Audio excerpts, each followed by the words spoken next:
Jadi gini, mudah-mudahan ini Mas Moreno juga open lah dengan kita, terbuka, karena energi terbarukan itu salah satunya kan panas bumi untuk menggantikan energi fosil yaitu batu bara. Nah, memang kita membutuhkan listrik. Nah, salah satu bahan baku listrik adalah batu bara. Nah, ke depan Indonesia juga akan mengembangkan pada energi panas bumi. Nah, saya kira apa yang dirancang oleh pemerintah itu sudah benar secara Kementerian SDM itu juga disosialisasikan secara terbuka. Jadi begini, misalnya tentang kebutuhan akan pembangunan geotermal yang ada di Kota Batu. Ini sudah dipastikan pengeboran di tahun 2023. Tapi saya tadi ngobrol sama Mas Boy ke stafnya Jenengan bahwa ini masih dalam konsep RUU kalau nggak salah. EBT. Artinya ada pembicaraan. Nah, saya berharap pembicaraan di parlemen itu juga melibatkan masyarakat dan dunia pers. Artinya apa? Jangan sampai apa yang terjadi di beberapa wilayah, misalnya terjadi di Wadas, di Jawa Tengah, itu bisa terjadi di sini. Karena dampaknya ini akan sangat memprihatinkan.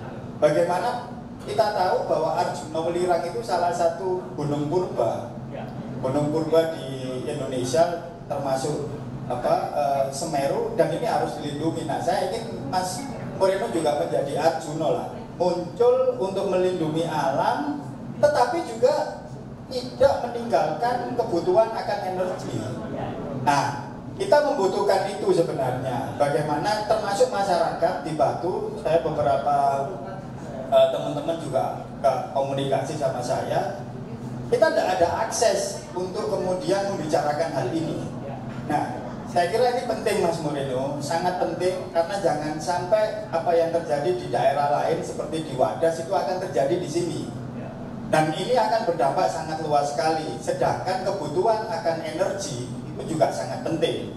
Jadi kita tidak menutup kemungkinan akan kebutuhan itu, tapi mohon dibuat sebuah konsep pembicaraan yang melibatkan masyarakat luas. Saya kira begitu, Mas Yoni. Terima kasih, Mas. Saya pasti akan, kalau ditanya terbuka apa enggak, pasti saya akan terbuka. Kita akan buat hearing aja, Mas, nanti. Hearing dengan kelompok masyarakat dan juga media khususnya terkait dengan RUU Energi Baru Terbarukan (EBT). Ini posisinya saya jelaskan, Mas, sampai saat ini EBT ini agak lambat. Ya, mungkin karena itu pengkajian pendalaman tentang geothermal, wind tunnel yang ada di Sulawesi, kita punya titik yang potensi. Tapi kan dampak dan lingkungan yang sebagainya itu masih perlu pendalaman lagi.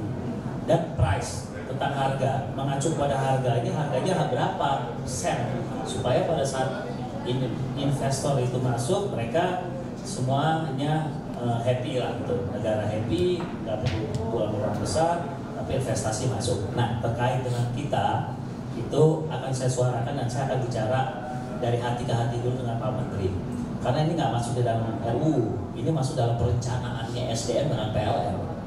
Nanti yang mengacu ke RUU itu adalah harganya.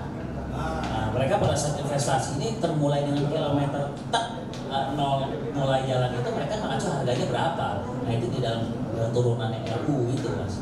Nah, nanti saya akan bicara dengan Pak Menteri, Pak, sejauh mana sih dengan proyek geothermal ini? Karena dengan gunung purba yang di sekeliling kita ini beda dengan geothermal yang ada di Sumatera, Aceh. Potensinya besar, Mas, di geothermal di sana.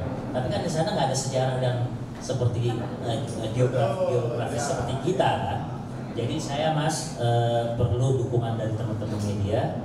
Pada saat saya menyuarakan perlu diangkat, Mas. Jadi nanti saya akan suarakan di komisi, tapi supaya kita jaga mukanya pemerintah juga. Apalagi saya ada di pemerintahan sekarang. Jadi itu ada di pemerintah, saya akan logis setengah kamar dulu dengan Pak Menteri.